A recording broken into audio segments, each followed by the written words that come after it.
인생은 한 번인데 라는 말을 자주 하는 사람도 있거든요. 그런 사람도 좀 조심해야 돼요. 우리 인생은 죽는 순간이 한 번이지 인생은 매일매일이잖아요. 네, 그래서 매일매일 살아가는데 뭔가 더 그게 더 소중한데 인생을 한 방으로 본다? 아주 위험한 것 같긴 해요. 그리고 또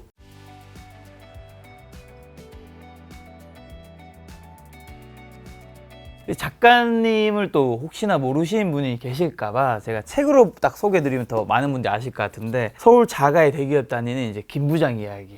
이 책이 얼마 정도, 몇 권 정도 팔렸었죠? 한 30만 부 정도 팔린 것 같아요. 30만 부. 이 책이 또 드라마로, 네, 내년 이맘때쯤에 드라마로 나오고요. 그리고 올해 여름에 웹툰으로 나옵니다. 그리고 이번에 또 나의 돈 많은 고등학교 친구는 어쨌든 요런 어떻게 보면 재테크 도서죠? 네, 재테크 도서. 재테크 도서인데 요거를 이제 소설이라는 형식을 빌려서 쓰고 계시죠. 부자 관련된 콘텐츠 쓴다는 것 자체가 작가님이 이제 경제적 자유는 이루었다라고 생각하면 되는 걸까요?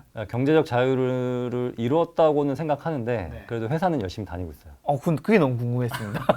경제적 자유를 이뤘는데 회사는 왜 다니고 계세요? 저는 예전부터 회사를 어떤 이렇게 스타크래프트 아시죠? 네, 그 스타크래프트 본진 털리면 다 끝나잖아요. 그렇죠, 그렇죠. 네, 그래서 저는 회사를 이렇게 저희 본진이라고 항상 생각하고 있거든요. 네, 그래서 월급이 그렇게 막 어떤 자산소득보다는 크진 않지만 그래도 뭔가 회사를 다님으로써 제가 뭔가 이렇게 사회생활을 하고 있다는 어떤 소속감? 이런 게 좀 있는 게 편한 것 같더라고요. 근데 내가 뭐 창업을 하거나 할 수도 있잖아요. 근데 사실 지금 또 책이 베스트셀러 되신 분인 것 치고는 뭐 사실 유튜브나 방송 출연할 때 모자이크 처리하시는 것도 아니다 보니까 회사에 다니신 분들도 아시다 보니까 사실 그게 회사 생활에서 이게 뭐 책을 내고 하는 게 잘못된 건 아니지만 회사 생활이랑 조직 생활이다 보니까 튀는 사람이 욕을 먹기도 하고 안 좋은 것들이 있을 수 있잖아요. 제가 주변에 보면 그렇더라고요. 그래서 유튜브 방송도 보면 이제 책이 뭐 잘 되거나 하더라도 얼굴은 뭐 비공개하거나 하신 분도 있던데. 네, 맞아요. 그래도 저는 그 제 채널을 운영하고 있고 그리고 또 이미 회사에서 다 알아버려가지고 그냥 터놓고 있습니다. 그래서 회사에서 좀 저를 안 좋게 보시는 분들도 꽤 있긴 해요. 네, 그런데 그건 제가 견뎌내야 될 부분이라 생각하고 있어요. 그래서 회사 일도 되게 열심히 하고 있습니다. 안 좋은 편견들을 좀 깨기 위해서 회사를 열심히 하고 있어요. 궁금한 거 한 가지 있어요. 많은 분들, 대부분도 저도 예전에 그랬지만 직장 생활할 때 돈을 더 벌기 위해서 우리가 열심히, 내가 하기 싫은 일인데도 할 때도 많잖아요. 경제적 자유를 이루고 난 다음에 회사 일을 할 때는 그게 더 집중이 되나요? 아니면 이게 내가 이제 어느 정도 경제적으로 자유로워졌으니까 더 마음 편하게 일이 집중이 될 수 있을 것 같기도 하고, 아니면 이거 굳이 뭐 대충도 될 수 있을 것 같기도 하고요. 제가 작년 고과가 좀 안 좋았거든요. 그래도 이게 마음이 좀 편하더라고요. 근데 만약에 제가 이 소득이 근로소득밖에 없었더라면 되게 억울하고 시위를 하지 않았을까.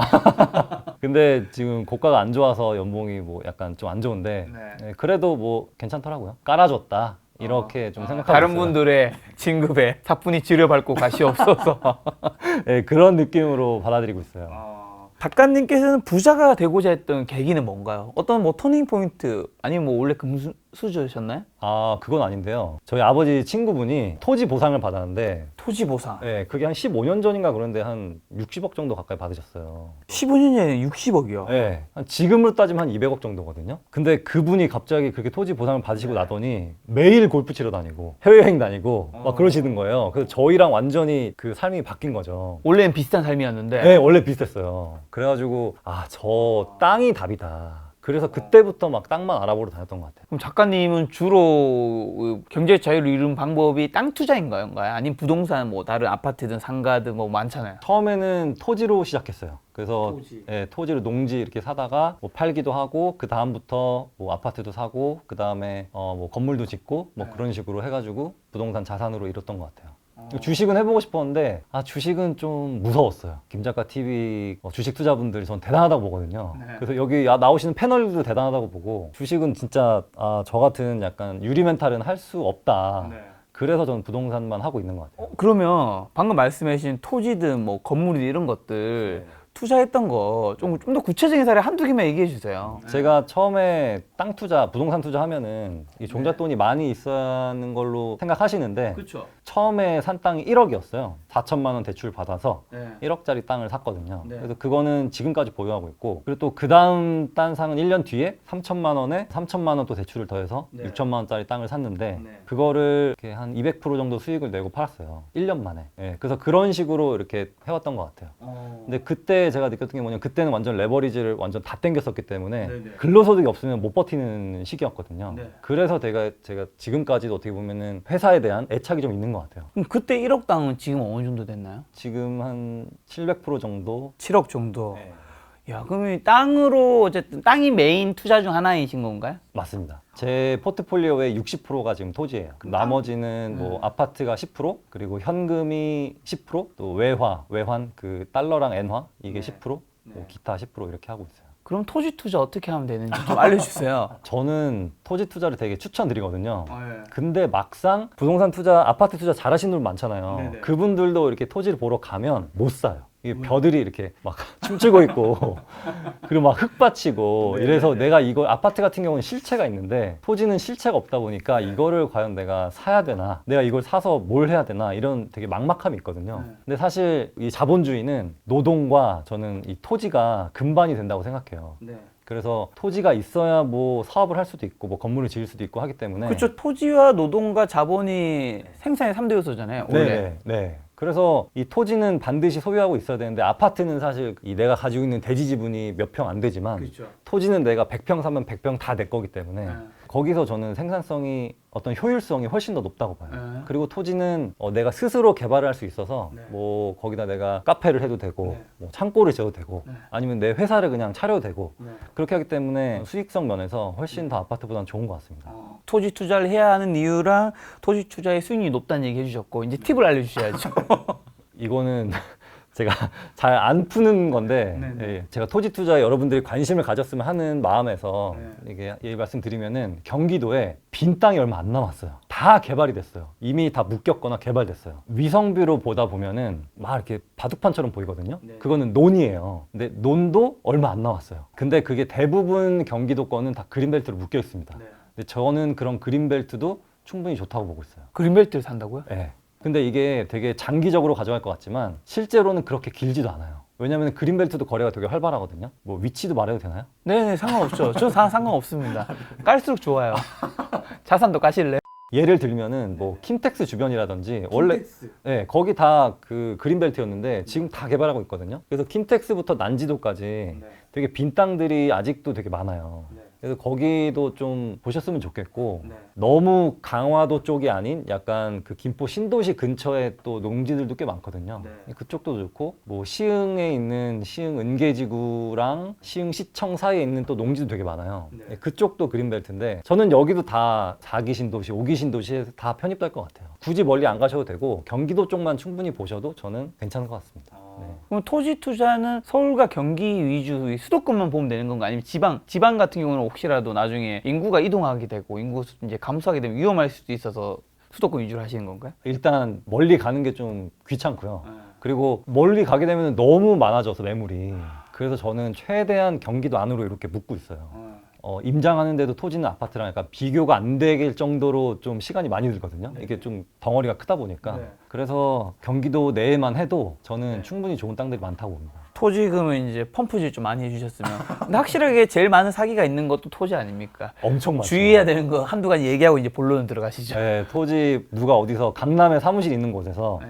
토지 투자 한번 뭐 해보시라 이렇게 전화 오면 다 사기라고 보시면 돼요. 몇백 명이 한 번에 들어가서 막 지분 쪼개기 해서 그렇게 사는 건데 그건 네. 나중에 팔지도 못합니다. 네, 그래서 그런 건 좀 조심하셨으면 좋겠어요. 흔히 말하는 그게 조각 투자인 건가요? 네, 네. 조각 투자가 굉장히 위험한 건가요? 위험해요. 이게 만약에 맘 맞는 사람들 뭐 한 3명이 이렇게 들어가서 하는 건 괜찮은데 한 1000평을 100명이 들어가거든요. 그럼 실제 내가 소유하고 있는 거는 한 10평밖에 안 되고 그렇죠. 그것도 되게 비싸게 사요. 그리고 나중에 팔 때도 10평짜리는 아무도 안 사거든요. 그래서 팔지도 못해요.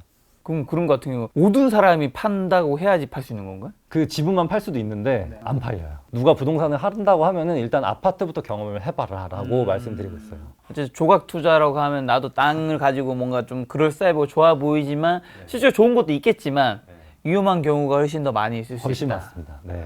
그래서 땅 투자할 때는 혼자 하는 게 가장 좋아요. 혼자 뭐 한 1억짜리 이렇게 논 하나 사가지고 뭐 농사도 한번 지어보시고. 이분이는 생각 없으신가요? 제가 나머지 이분을 좀 생각 있으시면은 뭐 저도 한번 해볼게요. 네. 자, 오늘 이제 좀 주제 중 하나인 이제 돈과 부에 대한 이야기 여쭤보려고 하는데 자본주의에서 이제 부자가 되려면 좀 어떻게 해야 되고 가장 현실적인 방법 또 부에 대한 책을 뭐 2권이나 내셨으니까 고민 많이 하셨을 것 같아요.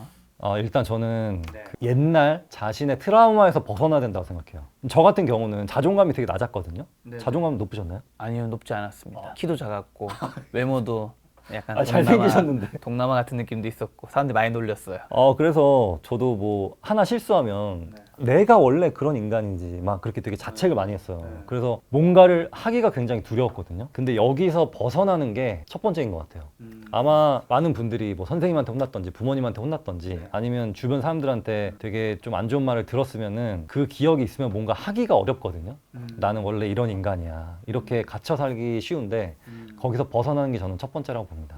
벗어날 수 있었던 좋은 계기가 뭐였냐면 아르바이트를 한 거였어요. 그래서 아르바이트를 하면서 뭔가 그 사장님한테 인정받고 나도 뭔가 이렇게 해낼 수 있는 사람이구나. 그러면서 뭔가 자존감을 좀 찾았던 것 같아요. 일종의 성취감 같은 게 필요한 건가요? 네네. 그래서 누군가 인정받기가 사실 우리나라에서는 칭찬을 워낙 안 해서 외국 같은 경우는 뭐 실수해도 일단 칭찬하고 까는데 우리나라는 그냥 칭찬도 안 하고 바로 까니까 되게 좀 그런 문화가 없는데 그 사장님은 칭찬 많이 해주셔가지고 제가 뭔가 자존감도 업됐고 뭔가 새로운 거를 계속 도전할 수 있는 그런 계기가 됐던 것 같아요. 그리고 또 한 번은 농구를 하는데 제가 키가 좀 큼에도 불구하고 농구를 잘 못하거든요. 그래서 욕을 엄청 먹어요. 너 뭐 그 키 갖다 농구 맨날 못하냐. 그래서 나 원래 못해 하니까 근데 어떤 형이 야 원래 못하는 게 어딨어 지금 잘하면 되지 딱 이런 말 하는 거예요. 그래서 지금부터 잘하면 되는구나. 그거부터 그 형의 그런 말로 인해서 나도 할 수 있다. 그런 자신감 좀 얻었던 것 같아요. 일단 부자가 되기 위해 필요한 첫 번째 마인드로는 자신감. 그 다음은요? 그 다음은 실행력인데 저는 그 회사 다니면서 종잣돈 좀 더 모으기 위해서 아르바이트를 했거든요. 아르바이트를 사실 하기가 쉽지 않아요. 근데 그 아르바이트를 뭔가 한다는 것 자체가 돈을 쓰는 그 시간도 줄일 뿐더러 그리고 또 내가 돈을 좀 더 아껴 쓰는 어떤 패턴이 생기는데 그래서 이거에 대한 어떤 습관화가 되게 중요한 것 같아요. 저랑 같이 뭔가 회사 생활을 시작한 친구들이 다 놀러 다니고 그 BMW 3 시리즈 타고 다니고 막 그럴 때 저는 그냥 알바하면서 그냥 지하철 열심히 타고 다니고 그랬거든요. 그래서 회식이 끝나고 아무리 힘들어도 택시는 절대 안 탔어요. 택시는 그 기업 총수들만의 타는 어떤 럭셔리 교통수단이다라고 생각해서 버스가 끊기면 그냥 걸어갔습니다. 저희 집 일산이었는데 그냥 걸어갔어요. 아니면은 만화방에서 좀 기다렸다가 아침 새벽 버스를 타고 집에 귀가하고 다시 출근하던지 약간 이런 생활을 반복했거든요. 그래서 이런 뭔가 꾸준함과 독함이 좀 있어야 되지 않나 싶어요. 무슨 아르바이트 하셨는데요? 제가 원래는 편의점 알바 하다가 잘렸어요. 회사 생활을 하면서. 편의점 막 실수하고 해가지고 잘렸어요.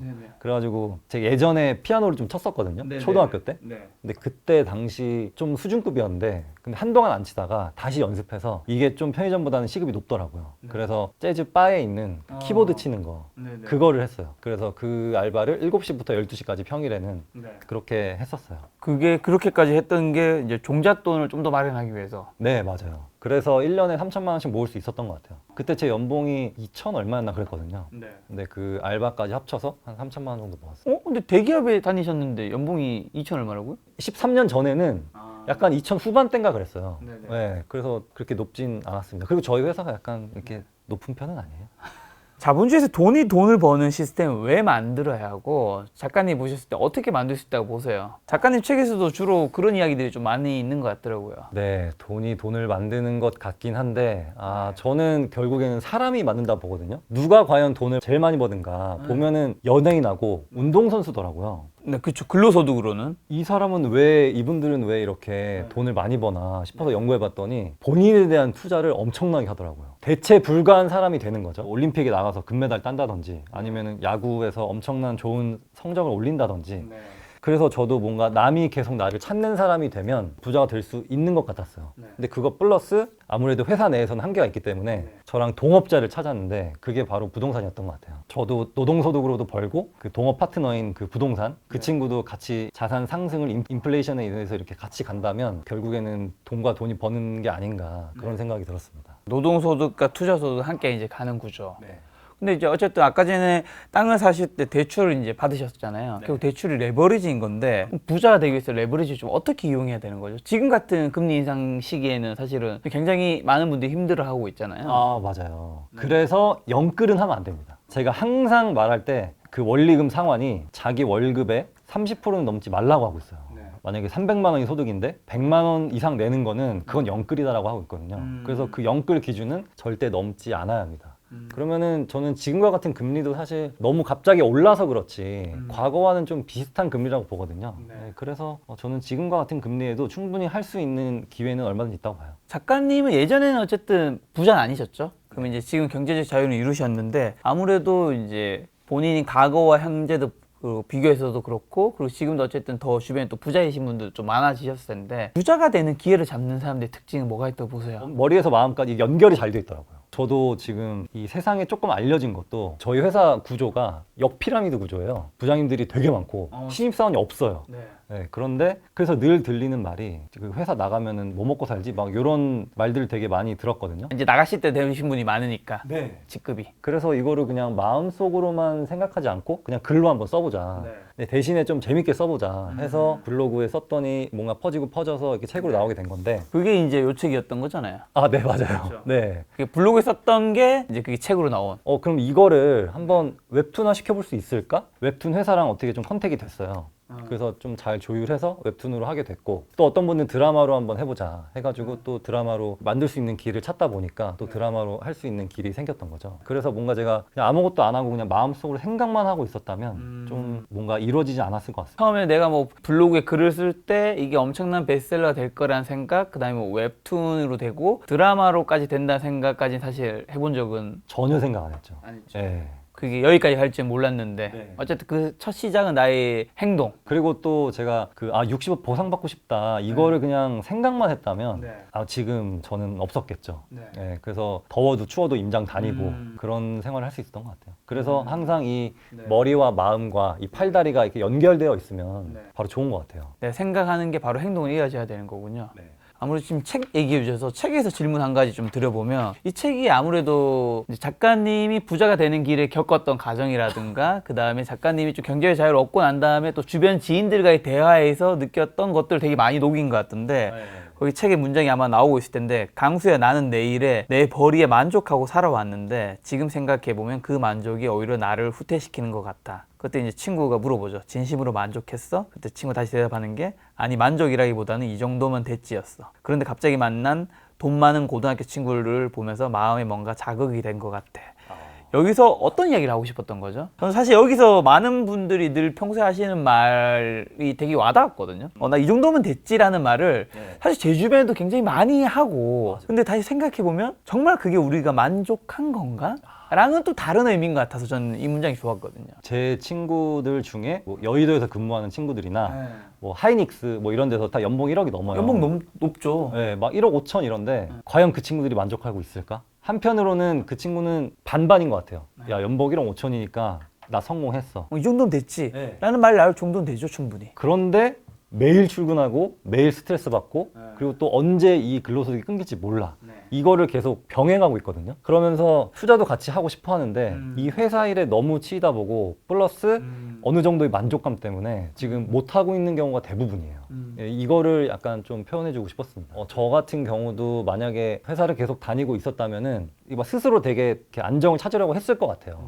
근데 다른 일을 같이 하다 보니까 이거는 정말 내 종잣돈을 마련하고 어떤 내가 뭔가 패턴을 유지하는 어떤 회사 생활이 이건 이거고 또 이건 또 이거다. 이게 완전 불리하게 생각하게 됐거든요. 근데 이 다른 세상을 좀 알아가는 게 중요한 것 같았습니다. 그럼 이 정도면 됐지라고 생각한 시청자분들한테 하시고 싶은 말씀이 있다면? 진짜 됐나요?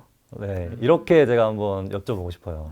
네, 근데 아마도 채널 보시는 분들은 아마 다 성장을 위해서 보고 계신 것 같거든요. 그렇죠. 네, 그래서 아마 다 만족하지 못하시는 것 같고, 근데 그 만족을 너무 그거를 비하하지 않으셔도 좋을 것 같아요. 왜냐면은 근로소득이라는 건 굉장히 중요하고, 그리고 또 투자도 중요하지만 일단 내가 투자를 그동안 못 해왔기 때문에 난 정말 실패했어. 이런 비하는 안 하셨으면 좋겠어요. 그 자기 충분히 잘 살아왔다는 거를 이렇게 자기를 한번 보듬어 주시고 지금부터라도 잘할 수 있어라고 결심하셨으면 좋겠는데 어떤 투자라는 것은 제가 봤을 때는 제가 처음에 시작할 때가 2010년도였는데 그때도 하락장이었어요. 음마아파트가 10억에서 막 7억으로 떨어지던 시기였거든요. 근데 그때도 되게 뭔가 안 좋은 뉴스들이 많았지만 항상 기회는 있는 것 같았어요. 그래서 지금도 부동산이 좀 하락장이고 주식시장도 안 좋긴 하지만 지금도 저는 얼마든지 기회가 있다고 보거든요. 그래서 그거는 어디가 좀 좋은지는 다음에 좀 후에 소개시켜 드리도록 하겠습니다. 네, 어쨌든 지금 말씀을 자극제로는 받아들이되 뭐 자격지심 이런 식으로 생각을 하는 거는 또 나의 실천을 막는 거니까 하지 않았으면 좋겠다. 그래서 부자들이 보통 요즘에야말로 뭐 30대 부자, 20대 부자 이런 게 좀 많이 보이긴 하지만 실제로는 제가 만나본 대부분의 부자들은 50대, 60대? 맞아요. 다 5, 60대예요. 그렇죠. 40대도 잘 별로 없었어요. 그래서 50, 60대고 여러분들이 혹시나 20, 30대, 뭐 40대라면 전혀 늦지 않았고 50대라도 저는 늦지 않았다고 봅니다.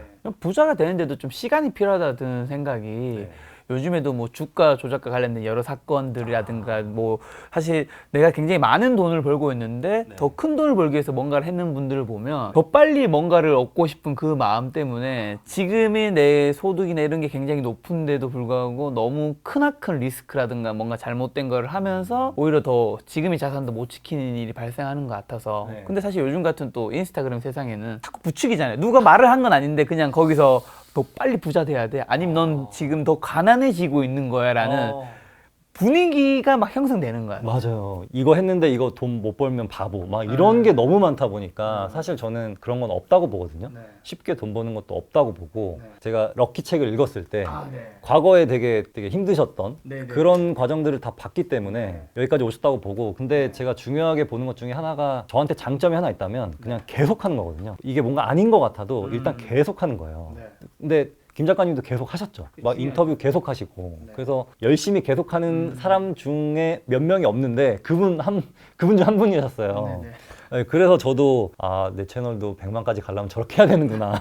막 그런 생각 가지고 있고 그리고 또 뭔가 글을 쓸 때도 안 써지더라도 좀 계속 쓰고 부동산 시장이 안 좋더라도 어딘가 기회가 있을까 계속 찾아보고 그러니까 뭔가 계속하는 게 부자로 가는 어떤 정석적인 길이지 않나 싶습니다.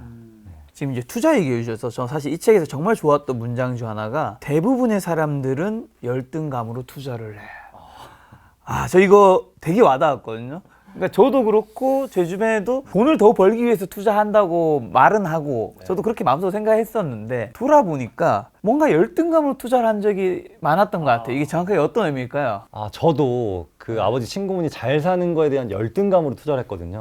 근데 그게 만약에 열등감만 가지고 천천히 가면 괜찮은데 열등감 플러스 조바심이 붙어버리면 완전 그냥 실패로 가는 거죠. 그래서 많은 분들이 막 코인으로 좀 많이 날리시고 뭐 이상한 주식으로 많이 날리시고 이상한 부동산으로 많이 날리시는데 근데 열등감이라는 것 자체는 좋은 것 같아요. 뭔가 나를 밀어줄 수 있는 원동력이 되는 것 같아서 에너지가 되죠. 네, 근데 거기에 뭔가 다른 것들이 붙어버리면 좀 마이너스인 것 같습니다. 자, 그럼 부자가 되기 위해서 좀 없애거나 끊어야 하는 거 하지 말아야 되는 건 뭐 있다 보세요? 이상한 친구들? 이상한 친구들 어떤 의미죠? 야, 너 왜 차 안 바꿔? 막 이런 거잖아요. 야, 너 왜 지금 소나타 타고 다녀? 소나타는 옛날에 소나타가 아니야. 지금 그랜저가 소나타가 됐어. 막 아무튼 그런 말하는 친구들이 있어요. 부추기는. 네.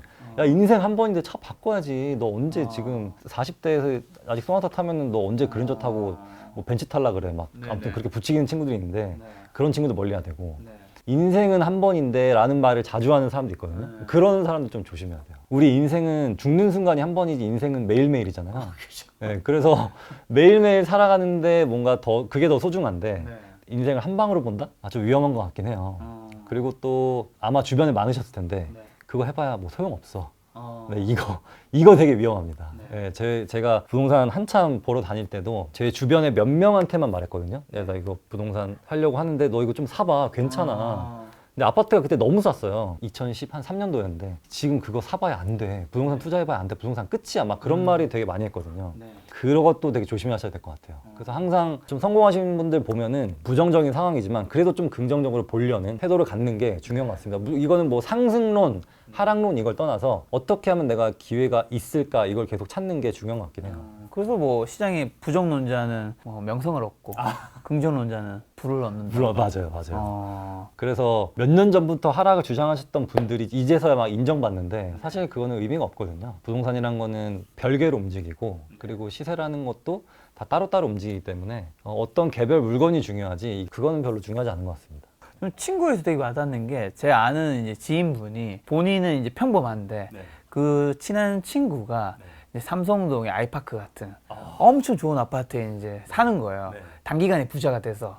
그러면 이제 그 친구를 만나다 보니까 이 생활 소비라든가 옷이라든가 이게 거기에 빨려가는 거죠. 그러다 보니까 모은 돈은 거의 없는. 굉장히 위험합니다. 네, 삼성동 아이파크 전현무 씨가 살고 계시죠. 네, 거기. 저도 그런 좋은 동네 가면 막 기사분들도 되게 많고 가사도우미들도 되게 많고 그걸 보면서 약간 나도 저렇게 살아야 되나? 막 그런 생각이 들 때가 있거든요. 근데 결국에는 그거는 그 사람이고 나는 나고 완전히 철저히 분리하는 게 좀 중요한 것 같아요. 내가 부자가 되기 위해서 내 주변에 어떤 사람들은 좀 정리해야 될까요? 나의 길을 막 빨아먹는 사람들. 그거 무조건 정리해야죠. 네, 내가 이 사람을 만났는데 그냥 즐거우면 되게 좋은데 괜히 피곤해져서 막 기빨리고 에너지 흡혈귀 같은 사람들이 있어. 빨아먹어야지. 네, 근데 제가 최근에 자주 만났던 분 중에 부익남 제가 최근에 자주 만났는데 그분은 저한테 에너지를 주더라고요. 되게 말 한마디 한마디가 되게 긍정적이고 같이 뭔가 새로운 걸 할 수 있을 것 같은 느낌을 받았어요. 그래서 제가 과거에 지금 좀 정리했던 친구들을 보면은 진짜 오늘은 없는 것처럼 내일은 없는 것처럼 그렇게 사는 거죠. 아무 계획도 없고 막. 그렇죠. 오늘이 없을 순 없죠. 네. 그래서 내일이 없는 것처럼 그렇게 사는 친구들은 너무 에너지를 많이 빨려서 요즘은 안 만나고 있습니다. 그런 관계를 정리하는 게 내 삶이 뭐 성장하는데 뭐 내가 경제적 자유를 이루는데 간접적으로, 직접적으로 눈에 안 보일지 몰라도 간접적으로 분명히 도움이 되는 거겠죠? 매우 도움됩니다.